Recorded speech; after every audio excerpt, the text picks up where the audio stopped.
जय जगन्नाथ कहतु केमिति अछंती सांग माने जो व्यक्ति भागवत गीतार एही 20टी उपदेश को प्रत्येक दिन शुणिबो बुझिबो जीवन रे केते भी खराब रु खराब समय आसुना काहेकि सेही कठिन समय भितरे ताकू भल बाट निश्चय देखा जीवो। भागवत गीता गोटे एभली ग्रंथ जहाकू भी केही भी श्रद्धा भाव रे शुणिबाकू बा पढिबाकू चाहिबे। तो आज मु आपण मानक पई भगवत गीतारू 20टी एपरी विचार आनिछि जहाकू शुणिबा द्वारा आपणकर जीवन रे सुख समृद्धि आनी पारिबो। 20टी अमूल्य ज्ञान जहाकू आपण माने मिस न करी धैर्यर सहित वीडियोटी को शेष पर्यंत शुणिबा को चेष्टा करिवे। तेबे आसंतु श्रीमद् भागवत गीतार से 20टी अनमोल ज्ञान को आरंभ करिबा। गीतार प्रथम उपदेश एया कि जीवन रे जदि खुशी चाहुचंती तो मनर गोलामी को त्याग करिबा नित्यांत आवश्यक। केते लोक कहंती आमे तो बहुत किछि करिबा को चाहुचु किंतु किछि करि पारुनु। आमको सबु जणा अछि कि कौन कले आमर जीवन बेहतर हेई पारिबो, भलरु भल हेई पारिबो, को जिनिस जहा आमको क्षति पहुंचाई पारिबो हेले किछि भी आमे करि पारुनु। आमे निरुपाय सबु बुझी पारुछु किंतु सबु बुझी किछि न बुझिला परी चाहिकी भी किछि करि पारुनु। एहा एथि पई होउछि काहेकि ना आमे आमर मनर चाकर हेई जाइछे। लोक माने तो निज जीभर स्वाद छाड़ी पारु नाहंती पुणी कहउछंती कोन ना आमे पतला हेई पारुनु, फिट हेई पारुनु, सक्सेस मिली पारुनी आमको काहेकि ना जहा आपनकू करिबा दरकार आपण ता करि पारु नाहंती। आपणकर मन सबु किछि बुझी करी भी आपनकू किछि करिबाकू दिए नाही। सेइथि पई जीवन रे जदि आगको बढ़िबार अछि तो निजर मन को अनुशासन रे चलिबा छाड़ी दियो आउ जहा आपनक पई ठीक ताहाकू आपण करिबा दरकार। भगवत गीतार द्वितीय उपदेश एया जहा आपनकर ताहा आपनकू मिली करी ही रहिबो आउ जहा न मिलिबो ता पई आपण कांदिबा छाड़ी दियंतु। जहा पई जेते कांदिबे से जिनिस आपणक ठारू सेते दूर को चली जीवो आउ जो जिनिस प्रकृत रे आपणकर हेइथिबो से जिनिस केबे ना केबे आपणक पाखकू निश्चय फेरी आसीबो। सेथि पई जहा आपणक जीवन रे हासिल हेई पारुनी ता पई पश्चाताप करिबा कांदिबा बिल्कुल बंद करिबा दरकार। भगवत गीतार उपदेश नंबर 3 रे एया अछि आपण संसार रे जेते भल पाइबे सेते ही जीवन रे दुख आ कष्ट अनुभव करिवे। गीतार उपदेश नंबर 4 रे अछि जो व्यक्ति को कथा कथा रे क्रोध आसी थाए सुख शांति ता जीवन रे केबे भी आसी न थाए काहेकि ना जो मनीष बहुत बेसी क्रोधी होई थाए तार सबो मित्रता को छाड़ी चली जांती से ता मन रे बहुत दुख कष्ट नै बंची रही थाए। बेसी क्रोध करी रागी कि बेसी जहा आपनक पाखरे अछि ताको भी नष्ट करी देबे। एभली मनीष को जीवन रे शांति केबे भी मिली पारिबो नाही। सेथि पई निज जीवन रे जदि शांति चाहुचंती तो कथा कथा रे रागिबा बिल्कुल छाड़ी दियंतु। भगवत गीतार उपदेश नंबर 5 रे एया अछि भले ही आपण काहाकू सहाय्य करंतु कि न करंतु किंतु जाने सुनी केबे काहा मन रे दुख दियंतु नाही काहेकि ना जदि आपणक जोगु काहा मन रे कष्ट आसे तो मने रखंतु दिने ना दिने सेही दुख आपणकू निश्चय मिलिबो। हेले जदि आपण काहाकू मन रे कष्ट दउछंती भले ही आपणकू जणा पड़िबोनी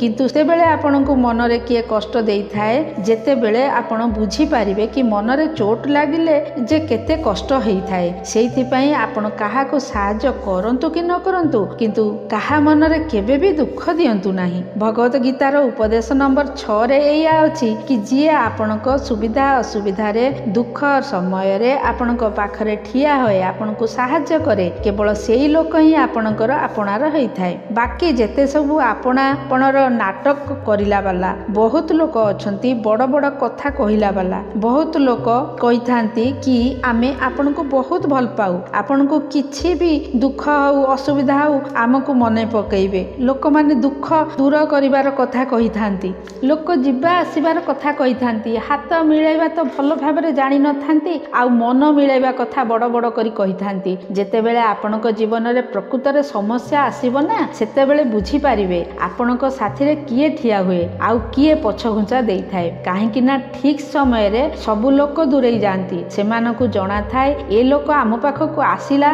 निश्चय किछि सहाय्य मागिबो आउ से आमकू किछि देई पारिबो नाही। लोक आपणक संगरे खाली सेते बेले संपर्क रखि थांती जेते बेले आपण किछि देई पारिबे आउ आपणक ठारू सेमानकू किछि लाभ मिलि पारिबो बरं उल्टा सेमानकू आपणकर सहाय्य करबाकू पड़िबो ते से आपणकू दूररू देखि पळै जांती। सेथि पई जी ଆପଣଙ୍କ ଦୁଃଖ ସମୟରେ ଅସୁବିଧା ସମୟରେ ଆପଣଙ୍କ ପାଖରେ ଠିଆ ହୁଏ ସେ ଆପଣାର ଲୋକମାନଙ୍କୁ ହିଁ ଆପଣ ନିଜର ବୋଲି ଭାବିବେ। ଦୁନିଆରେ ଆଉ ଯେତେ ସବୁ ପର ହୋଇଥାନ୍ତି କାହିଁକି ନା ଖାଲି ନିଜର କହିଦେଲେ କଣ ନିଜର ହୋଇଯାଆନ୍ତି। ଗୀତାର ଉପଦେଶ ନମ୍ବର 7 ଏଇଆ କି ଯାହା ହଉଛି ସବୁ ଭଲ ହିଁ ହଉଛି ଆଉ ଯାହା ଭବିଷ୍ୟତରେ ହବ ସିଏ ବି ଭଲ ହିଁ ହବ।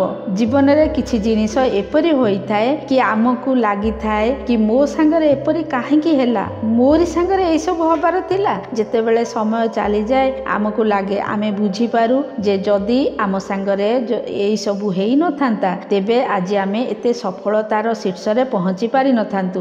ଯଦି ମୋ ସାଙ୍ଗରେ ଏମିତି ହୋଇନଥାନ୍ତା ସାୟଦ ମୋ ଜୀବନ ଆହୁରି ବି ବର୍ବାଦ ହୋଇଯାଇଥାନ୍ତା। ସେଥିପାଇଁ ଯଦି ଆମକୁ ଏହା ବୁଝା ପଡ଼ିଯାଏ କି ଜୀବନରେ ଯାହା ବି କିଛି ହେଉଛି ତାହା ସବୁ ଭଲ ପାଇଁ ହିଁ ହେଉଛି ତ ସେଇଥିପାଇଁ ଜୀବନରେ ସଦା ସର୍ବଦା ଖୁସି ହିଁ ରହିବା ନିତ୍ୟାନ୍ତ ଆବଶ୍ୟକ।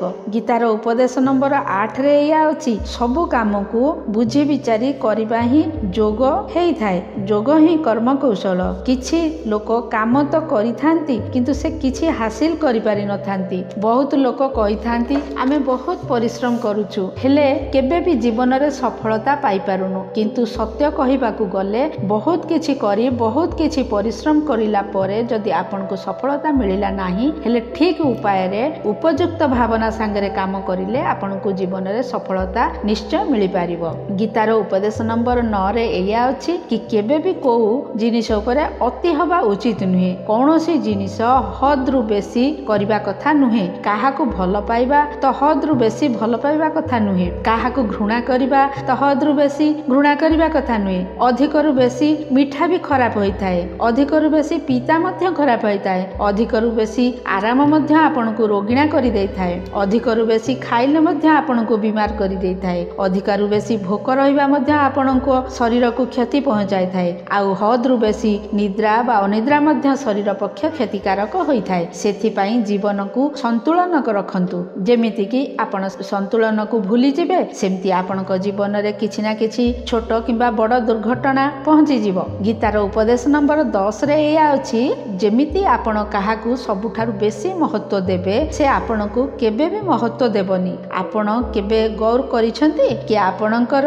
ଅପମାନ କୋଉ ଲୋକମାନେ କରିଥାନ୍ତି କି ଆପଣ ଯାହାକୁ ବେଶୀ ମହତ୍ଵ ଦେଇଥାନ୍ତି ସେଇମାନେ ହିଁ ଆପଣଙ୍କର ବେଶୀ ଅପମାନ କରିଥାନ୍ତି। ଅନ୍ୟମାନଙ୍କର ଇଜ୍ଜତ ସମ୍ମାନ କରିଲେ ବହୁତ ଭଲ କଥା ହେଲେ ଯଦି ଅନ୍ୟର ବହୁତ ବେଶୀ ଇଜ୍ଜତ କରିବେ ତ ତାଙ୍କ ନଜରରେ ଆପଣଙ୍କର ଇଜ୍ଜତ ଶେଷ ହେଇଯିବ। ସେଥିପାଇଁ କାହାକୁ ଆପଣଙ୍କର ସବୁ କିଛି ବନେଇବା ଉଚିତ ନୁହେଁ କି ତୁମେ ମୋର ସବୁ କିଛି। ଯେମିତି ହିଁ ଆପଣ କାହାକୁ ଆପଣଙ୍କର ସବୁ କିଛି ବନେଇ ଦେଇଥାନ୍ତି ତ ଆପଣ ତାଙ୍କ ପାଇଁ କିଛି ବି ଦରକାରରେ ଲାଗିବେ ନାହିଁ। ସେଇଥିପାଇଁ ଲୋକଙ୍କୁ ଇଜ୍ଜତ ସେତିକି ଦିଅନ୍ତୁ ଯେତିକି ଦବା ଦରକାର। ହଦରୁ ବେଶୀ ଇଜ୍ଜତ ଦବା ଆପଣଙ୍କର ହିଁ ବେଇଜ୍ଜତ କରାଇଥାଏ। ଗୀତାର ଉପଦେଶ ନମ୍ବରରେ ଏଇଆ ଅଛି ଯାହା ପାଖରେ ସତ୍ୟ ଆଉ ଈଶ୍ୱରଙ୍କର ଶକ୍ତି ଥାଏ ଚାହେ ସାରା ଦୁନିଆ ତାର ଖିଲାପ ହେଇଯାଆନ୍ତୁ ନା କାହିଁକି ହେଲେ ଶେଷରେ ଜିତି ତାଙ୍କରି ହିଁ ହୋଇଥାଏ। ଭାଗବତ ଗୀତାରେ ପ୍ରାୟ 700 ଶ୍ଲୋକ ଆଉ 18 ଅଧ୍ୟାୟ ଅଛି। ଗୀତାର ଶେଷ ଶ୍ଲୋକରେ ଏଇଆ ଅଛି କି ଧୃତରାଷ୍ଟ୍ର ବାରମ୍ବାର ସଞ୍ଜୟକୁ ପଚାରୁଥିଲେ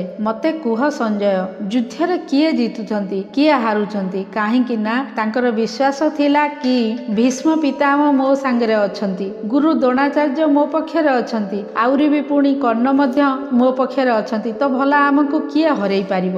କିନ୍ତୁ ସଞ୍ଜୟ ଧୃତରାଷ୍ଟ୍ରଙ୍କୁ କହିଲେ କି ଯୋଉଠି ଈଶ୍ୱର ଅଛନ୍ତି ସେଇଠି ସତ୍ୟ ଅଛି ଆଉ ସର୍ବଦା ସେଇଠି ଜିତି ହିଁ ହବ। ଚାହେ ଆପଣଙ୍କ ପାଖରେ କେତେ ବି ଶକ୍ତି ହଉନା କାହିଁକି ହେଲେ ସତ୍ୟ ଆଉ ଈଶ୍ୱର ଯାହା ପାଇଁ ଠିଆ ହେଇଯାଆନ୍ତି ତାଙ୍କୁ ଦୁନିଆରେ କେହି ବି ହରେଇ ପାରିବେ ନାହିଁ। ଗୀତାରେ ଉପଦେଶ ନମ୍ବର 12ରେ ଏଇଆ ଲେଖା ଅଛି କାହା ଉପରେ ଆଖି ବନ୍ଦ କରି ଭରସା କରିବା ଉଚିତ ନୁହେଁ। ଯେମିତି ମହାଭାରତ କଥାରେ ଦୁର୍ଯ୍ୟୋଧନ କେତେ ଥର ଷଡ଼ଯନ୍ତ୍ର କରି ପାଣ୍ଡବ ମାନଙ୍କୁ ମାରିବା ପାଇଁ ଚେଷ୍ଟା କରିଥିଲେ, ନିଆଁରେ ଜଳେଇବା ପାଇଁ ଚେଷ୍ଟା କରିଥିଲେ ଆଉ ଧର୍ମ ପଥରେ ଚାଲିବା ଲୋକ ବାରମ୍ବାର ତା କଥାରେ ଆସିଗଲେ। ଏ କଥା ତ ଅଲଗା କି ଈଶ୍ୱର ତାଙ୍କର ରକ୍ଷା କରୁଥିଲେ କିନ୍ତୁ ସେମାନେ ଯାହାକୁ ନିଜର ଭାଇ ଭାବୁଥିଲେ ତାହାକୁ ସେ ନିଜର ଆତ୍ମୀୟ ଭାବୁଥିଲେ, ଯାହାଙ୍କ ଉପରେ ସେ ଭରସା କରୁଥିଲେ ସେଇମାନେ ତାଙ୍କୁ ମାରିବାକୁ ଚାହୁଁଥିଲେ। ସେଇଥିପାଇଁ କାହା ଉପରେ ଭରସା କଲା ସମୟରେ ଆଖି ନିହାତି ଭାବରେ ଖୋଲା ରଖିବା ଦରକାର। ଗୀତାର ଉପଦେଶ ନମ୍ବର 13ରେ ଏଇଆ ଅଛି କି ଏମିତି ବି ଜୀବନରେ ଲଢ଼େଇ ଝଗଡ଼ାରୁ ଦୂରେଇ ରହିବା ଦରକାର କିନ୍ତୁ କଥା ଆପଣଙ୍କର ଚରିତ୍ର ସମ୍ମାନ ଆଉ ଅଧିକାରର ହେଇଥିବ ତ ଆପଣଙ୍କୁ ଲଢ଼ିବା ନିହାତି ଆବଶ୍ୟକ। ଅର୍ଜୁନ ମଧ୍ୟ ମହାଭାରତ ଯୁଦ୍ଧ କରିବାକୁ ଚାହୁଁନଥିଲେ, କାହିଁକି ନା ତାଙ୍କ ଆଗରେ ତାଙ୍କର ଆତ୍ମ ହିଁ ଠିଆ ହେଉଥିଲେ। କିନ୍ତୁ ଶ୍ରୀକୃଷ୍ଣ ତାଙ୍କୁ ଉପଦେଶ ଦେଲେ କି ଏଠି କଥା ଲଢ଼େଇର ନୁହେଁ, ତୁମର ସମ୍ମାନର, ତୁମର ଚରିତ୍ରର, ତୁମର ଅଧିକାରର। ଯେଉଁ ଦ୍ରୌପଦୀଙ୍କ ସାଙ୍ଗରେ କୌରବମାନେ ଭାରି ସଭାରେ କରେଇଥିଲେ, ତାଙ୍କୁ ନଗ୍ନ କରାଇବାକୁ ଚେଷ୍ଟା କରିଲେ, ଏତେ ବଡ଼ ଅଧର୍ମ କରିଲେ, ସେ କଥାକୁ ତୁମେ କେବେ ସହିବା ଉଚିତ ନୁହେଁ। ସେଥିପାଇଁ କଥା ଯଦି ଆପଣଙ୍କ ଚରିତ୍ର ଉପରକୁ ଆସେ, ଆପଣଙ୍କ ସମ୍ମାନ ଉପରକୁ ଆସେ, ତେଣିକି ସେ ନିଜର କେତେ ବି ନିଜର ହଉନା କାହିଁକି ଆପଣଙ୍କୁ ତା ସାଙ୍ଗରେ ଅବଶ୍ୟ ଲଢ଼ିବା ଦରକାର। ଗୀତାର ଉପଦେଶ ନମ୍ବର 14ରେ ଚାହେ କେତେ ବି ଖରାପ ସମୟ ଆସୁନା କାହିଁକି ଜୀବନରେ କେବେ ବି ହିମ୍ମତ ହାରିବେ ନାହିଁ। ଯେଉଁ ଲୋକ ହିମ୍ମତ ନ ହାରି କର୍ମ କରିଚାଲେ ସେ ଲୋକ ସବୁ କିଛି ହାସିଲ କରିପାରେ। ଯେତେବେଳେ ପାଣ୍ଡବମାନେ ଜୁଆ ଖେଳରେ ସବୁ କିଛି ହାରିଗଲେ, ତାଙ୍କୁ 12 ବର୍ଷ ବନବାସ ମିଳିଲା, ଆଉ 1 ବର୍ଷ ପାଇଁ ଅଜ୍ଞାତବାସ ବା ଭିକ୍ଷା ମାଗି ନିଜ ଜୀବନ ବଞ୍ଚାଇବାକୁ ମିଳିଲା। ଭୟାନକ ପଶୁମାନଙ୍କ ଭିତରେ ଜଙ୍ଗଲରେ ଏଣେ ତେଣେ ଘୁରି ବୁଲିଲେ, କିନ୍ତୁ ଏତେ କଠିନ ସମୟ ସହିବା ପରେ ମଧ୍ୟ ଶେଷରେ ବିଜୟ ସେହି ପାଣ୍ଡବମାନଙ୍କର ହେଲା, କାହିଁକି ନା ସେମାନେ ନିଜ ଭିତରେ କେବେ ହିମ୍ମତ ହାରି ନଥିଲେ। ଏହିପରି ହିଁ ଆପଣଙ୍କ ଜୀବନରେ କେତେ ବି କଠିନ ସମୟ ଆସୁନା କାହିଁକି, କିନ୍ତୁ ଆପଣଙ୍କ ଭିତରେ ଯଦି ହିମ୍ମତ ଅଛି ତ ଜିତ୍ ଆପଣଙ୍କର ନିଶ୍ଚୟ ହେବ। ଗୀତାର ଉପଦେଶ ନମ୍ବର 15 କି ଯେଉଁ ଜିନିଷ ଅନ୍ୟର ହେଇଥିବ ତା ଉପରେ କେବେ ବି ଅଧିକାର ଜମେଇବେ ନାହିଁ। ଯେତେବେଳେ ଶକୁନି ଷଡ଼ଯନ୍ତ୍ର କରି ପାଣ୍ଡବମାନଙ୍କୁ ହସ୍ତିନାପୁରରୁ ଅଲଗା କରେଇଦେଲା, ଏକ ରାଜ୍ୟ ଦେଇଦେଲା ଯେଉଁ ଭୂମି ବଞ୍ଜର ଥିଲା, ସେ ଯେଉଁଠି କିଛି ବି ହେଇପାରୁନଥିଲା, କିନ୍ତୁ ପାଣ୍ଡବମାନେ ସେ ଜାଗାକୁ ଏତେ ସୁନ୍ଦର ବନେଇ ଦେଲେ, ଏତେ ବୈଭବଶାଳୀ ବନେଇ ଦେଲେ କି ତା ଆଗରେ ହସ୍ତିନାପୁର ମଧ୍ୟ ତା ଆଗରେ ଫିକା ପଡ଼ିଗଲା। ସେ ବୈଭବକୁ ଆଉ ସୁଖକୁ ଦେଖିକରି ଦୁର୍ଯ୍ୟୋଧନ ଭିତରେ ଭିତରେ ଜଳିବାକୁ ଲାଗିଲା। ଆଉ ସେଇଥିପାଇଁ ସେ କେତେ କେଜାଣି ଷଡ଼ଯନ୍ତ୍ର କରି ତାଙ୍କର ସେ ଖାଣ୍ଡବ ପ୍ରସ୍ଥ ମଧ୍ୟ ତାଙ୍କଠାରୁ ଛଡ଼େଇ ନେଲା। ଯେଉଁ ଜିନିଷ ତାଙ୍କର ନଥିଲା ତା ଉପରେ ମଧ୍ୟ ଜୋର ଜମେଇଲା। ତ ସେମାନଙ୍କର ଶେଷରେ ପରିଣାମ ଏଇଆ ହେଲା କି ଯେଉଁ ଜିନିଷ ତାଙ୍କ ପାଖରେ ଥିଲା ତାକୁ ମଧ୍ୟ ସେମାନେ ହରେଇ ବସିଲେ। ସେଇଥିପାଇଁ ଯାହା ଆପଣଙ୍କର ନୁହେଁ ତାହା ଉପରେ ଆପଣମାନେ କେବେ ବି ଅଧିକାର କରିବେ ନାହିଁ। ଗୀତାର 16 ଉପଦେଶ ଏଇଆ, ଯେଉଁ ମଣିଷ ଜୀବନରେ ସଫଳ ହେବ ସିଏ ଭିତରେ ସବୁବେଳେ ଖୁସି ରହିଥାଏ। ବାହାରେ ତ ସମସ୍ତେ ଖୁସି ଦେଖାଇଥାନ୍ତି, କିନ୍ତୁ ମଣିଷ ଜୀବନଟା ଅଶାନ୍ତିରେ ଭରି ହେଇଥାଏ। ବହୁତ ପଇସା ରୋଜଗାର କରିଲି, ବହୁତ ନାମ କମେଇଲି, ହେଲେ ସେ ନାମ କମେଇବା ଅସଲି ହେଇନଥାଏ। ଅସଲି କାମୟାବୀ ସେତେବେଳେ ହେବ ଯେତେବେଳେ ଆପଣଙ୍କ ମନ ସର୍ବଦା ଖୁସି ରହିବ। ଗୀତାର 17 ଉପଦେଶ ଏଇଆ କି ଆପଣ ଯେପରି ଅନ୍ନ ଭୋଜନ କରିବେ ଆପଣଙ୍କର ସେହିପରି ମନ ଆଉ ବୁଦ୍ଧି ରହିବ, ଯେପରି କର୍ମ କରିବେ ସେହିପରି ଆଚରଣ ରହିବ। ସାତ୍ୱିକ ଅନ୍ନ ଖାଇବେ ତ ଆପଣଙ୍କର ମନ ମଧ୍ୟ ସାତ୍ୱିକ ରହିବ, ସାତ୍ୱିକ ବ୍ୟବହାର ମଧ୍ୟ କରିବେ, ସୋଚ ବିଚାର ବି ଆପଣଙ୍କର ଭଲ ରହିବ। ଶ୍ରୀକୃଷ୍ଣ ଭାଗବତ ଗୀତାରେ ସାତ୍ୱିକ, ରାଜସୀ ଆଉ ତାମସୀ ଏହି 3 ପ୍ରକାର ଆହାରକୁ ବିସ୍ତାରରେ ବର୍ଣ୍ଣନା କରିଛନ୍ତି କି କ'ଣ ଖାଇବେ ଆଉ କ'ଣ ନ ଖାଇବେ। ଯେଉଁ ବ୍ୟକ୍ତି ସାତ୍ୱିକ ଭୋଜନ କରିଥାଏ ତାକୁ ଜୀବନରେ ସୁଖ ଆଉ ଶାନ୍ତି ଅବଶ୍ୟ ମିଳିଥାଏ। ଗୀତାର 18 ଉପଦେଶଟି ଏଇଆ କି ଖରାପ ମଣିଷ କେବେ ବି ତାର ଖରାପ ପ୍ରକୃତି ଛାଡ଼ି ପାରିବ ନାହିଁ। ଚାହେ ଆପଣ ତା ସାଙ୍ଗରେ କେତେ ବି ଭଲ ବ୍ୟବହାର କରନ୍ତୁ, ସେ ଆପଣଙ୍କୁ ଦୁଃଖ ତକଲିଫ ଅବଶ୍ୟ ହିଁ ଦେବ। ସେଇଥିପାଇଁ ଯିଏ ଯେମିତି ଆପଣ ତା ସାଙ୍ଗରେ ସେଇଭଳି ବ୍ୟବହାର କରନ୍ତୁ। ଦୁଷ୍ଟ ମଣିଷ ପାଖରେ ଆପଣ କେତେ ଭଲ ହୁଅନ୍ତୁ, ଯେତେ ବି ଭଲ ହୁଅନ୍ତୁ, ସେ କେବେ ହିଁ ଭଲ ହେଇପାରିବ ନାହିଁ। ଦୁର୍ଯ୍ୟୋଧନ ଜଙ୍ଗଲରେ ପାଣ୍ଡବମାନଙ୍କୁ ମାରିବା ପାଇଁ ଯାଇଥିଲା, ହେଲେ ସେଠାରେ ମଧ୍ୟ ଲୋକମାନେ ଦୁର୍ଯ୍ୟୋଧନକୁ ଧରି ପକାଇଥିଲେ। ତାର ମିତ୍ର କରଣ ମଧ୍ୟ ତାଙ୍କୁ ଛାଡ଼ି କରି ଚାଲି ଯାଇଥିଲା। ସେଦିନ ସେମାନେ ଦୁର୍ଯ୍ୟୋଧନକୁ ମାରିଦେବାକୁ ଚାହୁଁଥିଲେ, ହେଲେ ଯୁଧିଷ୍ଠିର ନିଜ ଭାଇର ରକ୍ଷା କରିବା ପାଇଁ ସେଠାରେ ଯାଇ ପହଞ୍ଚିଲେ ଆଉ ତାର ଜୀବନକୁ ରକ୍ଷା କଲେ। ହେଲେ ତାପରେ କ'ଣ ହେଲା, କୌରବମାନେ ସର୍ବଦା ସେମାନଙ୍କୁ କ୍ଷତି ପହଞ୍ଚେଇ ଚାଲିଲେ। ସେଇଥିପାଇଁ ଯଦି କୋଉ ଜିନିଷ ଖରାପ ହୋଇଥାଏ ତା ସାଙ୍ଗରେ ଆପଣ ବେଶୀ ଭଲ ହେବାକୁ ଚେଷ୍ଟା କରନ୍ତୁ ନାହିଁ। ଯିଏ ଯେମିତି ତା ସାଙ୍ଗରେ ସେଇଭଳି ହିଁ ବ୍ୟବହାର କରିବା ଦରକାର। ଗୀତାର 19 ଉପଦେଶ ଏଇଆ ଯେ ମୃତ୍ୟୁକୁ ଡରିବା ବ୍ୟର୍ଥ ହୋଇଥାଏ। ସବୁ ବ୍ୟକ୍ତିଙ୍କ ମନରେ ମୃତ୍ୟୁକୁ ନେଇ ଭୟ ଆସିଥାଏ। ସଂସାର ଯେବେଠାରୁ ନିର୍ମାଣ ହୋଇଛି ସେତେବେଳଠାରୁ ଜନ୍ମ ମୃତ୍ୟୁର ଚକ୍ର ଚାଲି ଆସିଛି। ଏହା ପ୍ରକୃତିର ନିୟମ। ଏହି ସତ୍ୟକୁ ସ୍ୱୀକାର କରି ଭୟକୁ ମୁକ୍ତ ହୋଇ ବର୍ତ୍ତମାନରେ ବଞ୍ଚିବା ଦରକାର। କାହାକୁ ବି ଆସନ୍ତାକାଲିର ବିଷୟରେ କିଛି ଜଣା ନଥାଏ, କିନ୍ତୁ ସଂଶୟରେ ଭୟଭୀତ ରହି ଜୀବନ ଜିଇପାରିବା ନାହିଁ। ଗୀତାର 20 ଆଉ ଶେଷ ଉପଦେଶ ଏଇଆ କି ଯେଉଁ ମଣିଷ ନିଜ କର୍ମକୁ ସମୟକୁ ଅଧିକାର କରେ ନାହିଁ, ସମୟର ମୂଲ୍ୟ ବୁଝେ ନାହିଁ, ତା ଜୀବନରେ ସବୁ ସମୟ ବ୍ୟର୍ଥରେ ହିଁ କଟିଯାଏ, ବ୍ୟର୍ଥରେ ହିଁ ସମାପ୍ତ ହୋଇଯାଏ। କାହିଁକି ନା ସମୟ ହିଁ आपणकर जीवन जदि आपण आपणकर समय को व्यर्थरे नष्ट करि चलिबे आउ खराब करि चलिबे तो आपण को जीवन रे किछि भी हासिल करबा को हबनी। जदि किछि जीवन रे पाइबा को चाहुचंती तो समय व्यवहार करंतु आ समय को बुझंतु समय को आदर करबा सिखंतु। जो व्यक्ति गीतार एही 20टी उपदेश को प्रतिदिन शुणिबो बुझिबो जीवन रे केते भी कठिन रु कठिन समय आसुना कहीं ताकू एभली मुस्कुली समय भितर भल रास्ता निश्चय देखा जीवो। तो सांग माने यह थिला श्रीमद् भागवत गीतार 20टी उपदेश। सांग माने जदि आपण माने ए भिडियोटी रु किछि भी शिखिले तो ए भिडियोटी को गोटे लाइक निश्चय करंतु आ कमेंट रे जय श्री कृष्ण किंबा जय राधे कृष्ण लिखि दियंतु आ ता संगे संगे चैनल टी को सब्सक्राइब करबा को जेपरि न भूलंती। तो पुणी देखा हबा पर भिडियो रे सेते बेले जाय खुशी रुहंतु व्यस्त रुहंतु आ सुस्थ मध्य रुहंतु। जय जगन्नाथ।